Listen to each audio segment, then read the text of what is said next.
Deus possa permanecer conosco, a nos envolver, e as preces e radiações que aqui foram feitas possam nos auxiliar nas nossas necessidades espirituais. Nós trouxemos hoje o tema do capítulo 7 do Evangelho segundo o Espiritismo, o orgulho e a humildade. Esse é um tema, esse é um assunto que nós precisamos dar a devida atenção, porque tem se tornado recorrente e de fácil assimilação tudo aquilo que o orgulho nos sugere. E pelo orgulho, nós, como humanidade terrestre, já estamos numa roda viciosa há muitos séculos. O orgulho, diz o Evangelho, é o terrível adversário da humildade. Vamos repetir. O orgulho é o terrível adversário da humildade. Nós não falamos aqui daquele sentimento de alegria quando um filho passa no vestibular. Que nós muitas vezes dizemos: eu tenho orgulho do meu filho. Não é este o sentimento. O orgulho é aquele sentimento que faz com que a gente acredite que somos mais do que realmente nós somos. O orgulho é aquele sentimento que, por fazer acreditar que é mais do que é, nós nos colocamos então acima dos outros. E se nós nos colocássemos acima dos nossos semelhantes e o auxiliássemos, nós já não seríamos orgulhosos. Mas este sentimento que nos coloca em um pedestal faz com que nós nos fechemos a novos conhecimentos, a novas atitudes.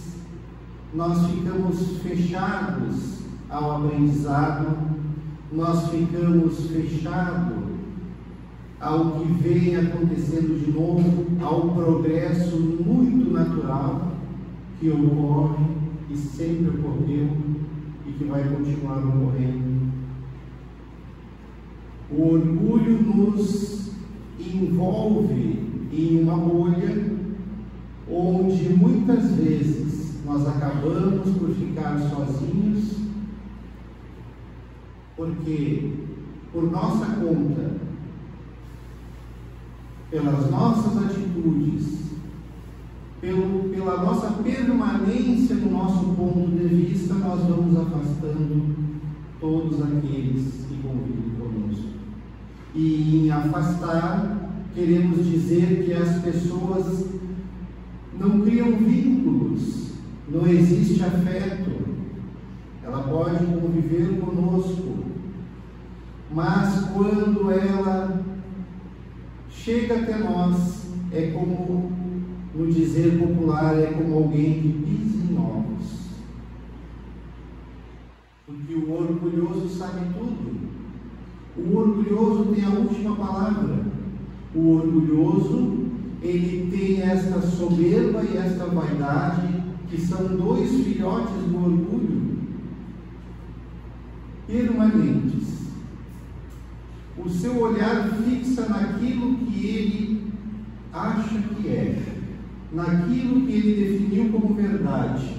E para cada assunto, ele tem algo para dizer. Se um time perde uma partida de futebol, ele tem um diagnóstico completo e é aquela verdade. Se algo algo acontece, surge uma notícia, lá está o orgulho definindo todas as causas, mas também todos os culpados. Tem este olho clínico para encontrar o que é negativo e achar o culpado. E vai além julgando e condenando.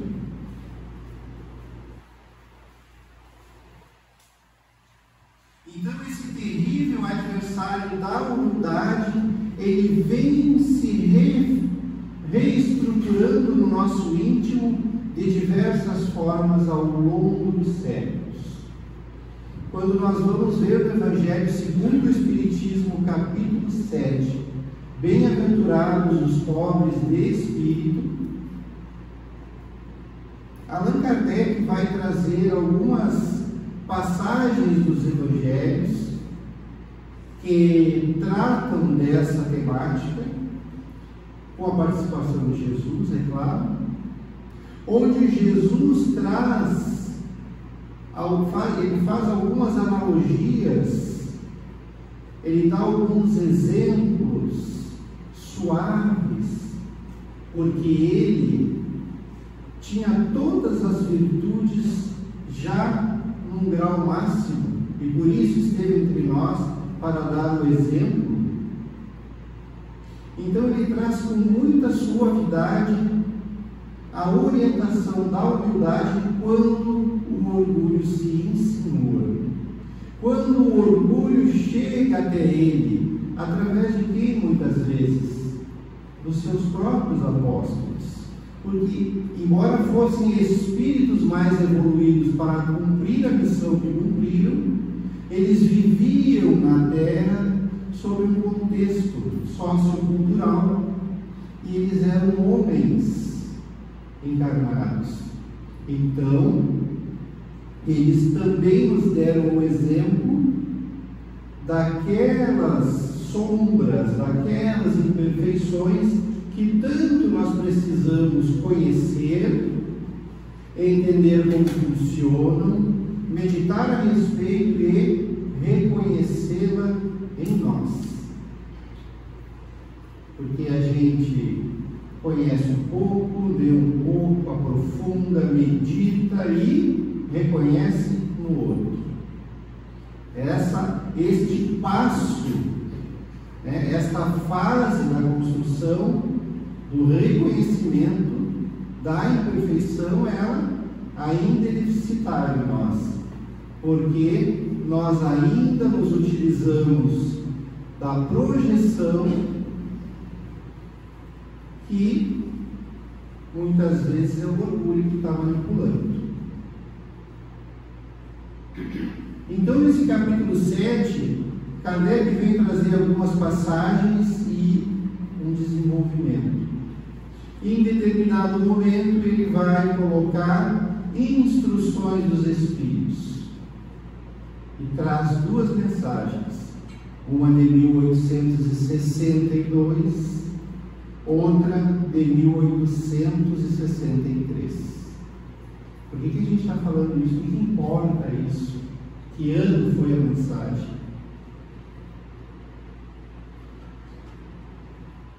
Porque nós iniciamos comentando da quantidade de tempo que nós viemos alimentando e agasalhando imperfeições. A de hoje, o orgulho. E essa mensagem veio há mais ou menos 160 anos, um século e meio, e aqui estamos nós conversando sobre ela. Mas, para a gente poder entender melhor que a gente precisa dar atenção para isso, a gente vai voltar um pouquinho mais. A gente vai voltar lá para mais ou menos o ano 33. Aí já são 20 séculos. Já não é mais 1,5. E nesta época, e aí a gente vai se referir a um livro que a gente já recomendou aqui algumas semanas atrás, Paulo e Estevão. Lá, quando Saulo, que era um doutor da lei, é advertido sobre a atividade dos primeiros cristãos, lá estavam Tiago, João, entre outros apóstolos, na casa do caminho, atendendo aos sofredores, os escravos, aqueles que eram escanteados, os doentes, os leprosos, as crianças órfãos, as mulheres abandonadas, os doentes da carne. Eles acolhiam a todos. E incrivelmente quem sustentava isso era a doação de muitos que seguiam a lei antiga de Moisés e que conheceram o Evangelho e iam até lá para auxiliar materialmente aquela obra. E essa obra foi crescendo. Em determinado momento chega alguém até este lugar, que a gente não vai contar os detalhes, porque a gente gostaria mesmo que quem não leu lesse esse livro. Vai fazer muito bem ao coração. Paulo e Estevão. E aqui nós falamos de Saulo, que é o mesmo Paulo, que troca de nome em determinado momento dessa narrativa, porque a gente vê lá no livro. E Saulo, que era um doutor da lei e que defendia, ele tinha uma fé firme, ele tinha aquela fé robusta, ele conhecia as Escrituras, mas ele também tinha muito firme, com muita veemência, ele defendia a lei humana daquela época. Então ele vai ver o que acontecia, e Estevão, que era este rapaz que havia chegado à casa do caminho, que como Saulo tinha a mesma origem, e ele também conhecia a lei antiga e conhecia muito bem, mas já havia com outros olhos, porque os seus pais o ensinaram a ver a lei antiga com o coração. E Paulo havia se debruçado sobre esta lei de Moisés apenas com o cérebro. Então Saulo chega, percebe, ele vai até uma das palestras de Estevão e vê que aquele evangelho que Estevão estava alcançando ao povo contradizia, no seu entendimento, a lei de Moisés, mas a lei humana. Então ficou aquela guerra entre cérebro e coração. E no livro narra que Saulo, ele segurava as suas emoções, porque aquilo que ele estava escutando tocava, mas ele foi firme com as suas convicções. E ele passa então a orgulho, a esse altar que nós erguemos a nós mesmos e que não nos deixa, no dito popular, dar o braço a torcer.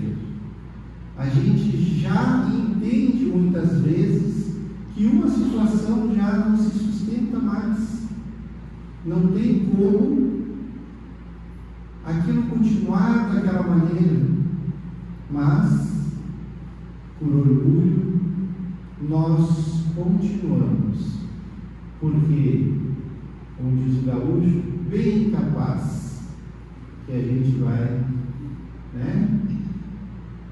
dizer que foi vencido. Então esse sentimento de superioridade, e que nós vemos hoje em dia de várias formas, ele vem se destacando na nossa personalidade.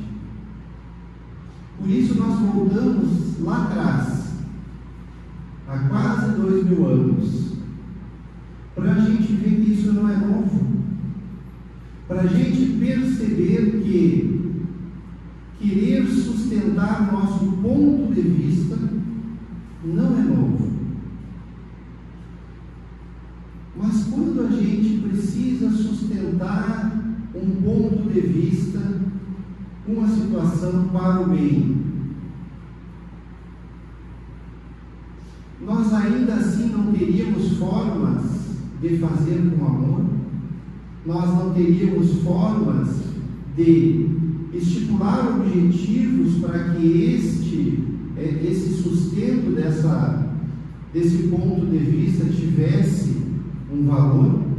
Como, por exemplo, quando nós percebemos que um filho tem alguma tendência que precisa ser corrigida, porque é um espírito imortal e que justamente renasce para progredir, e que justamente são os pais, aqueles que assumiram o compromisso de auxiliá-lo.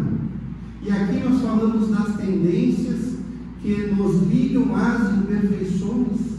O orgulho é uma delas, o egoísmo, a vaidade. O egoísmo é aquele sentimento de que tudo é meu.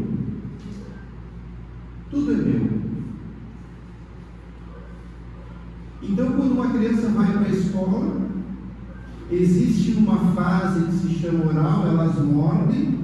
É isso, se tem alguma professora que corrige, né? Mas é natural, uma certa idade, as crianças se morderem na escola, né?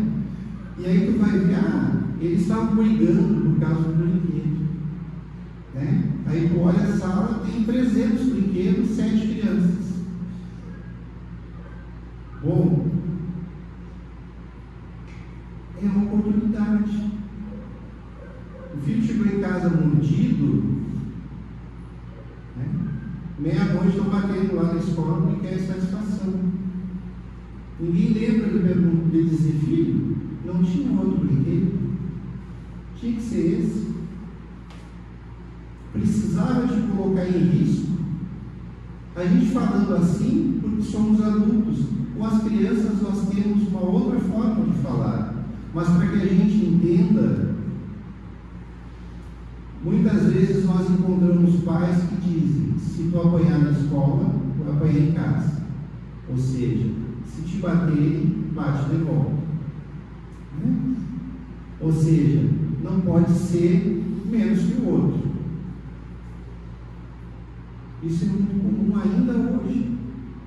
Então o orgulho, ele traz muitas atitudes e muitas formas de pensar que nós não nos damos conta. E indo além destas atitudes corriqueiras, nós vamos encontrar o orgulho na maneira que as pessoas se comunicam, que as pessoas não se dão conta, mas nas suas palavras, às vezes até na forma de olhar, ela deixa claro que ela se acha mais, ou deixa claro que ela acredita que o outro é menos, ou que o outro não tem importância. E aí nós vamos ler no Evangelho uma passagem, uma frase no início do capítulo 7 que vai dizer: os homens de saber e de espírito no entender do mundo, formam geralmente tão alto conceito de si próprios e da sua superioridade que consideram as coisas divinas como indignas de lhes merecer a atenção. A gente saberia dizer hoje algo, uma coisa divina,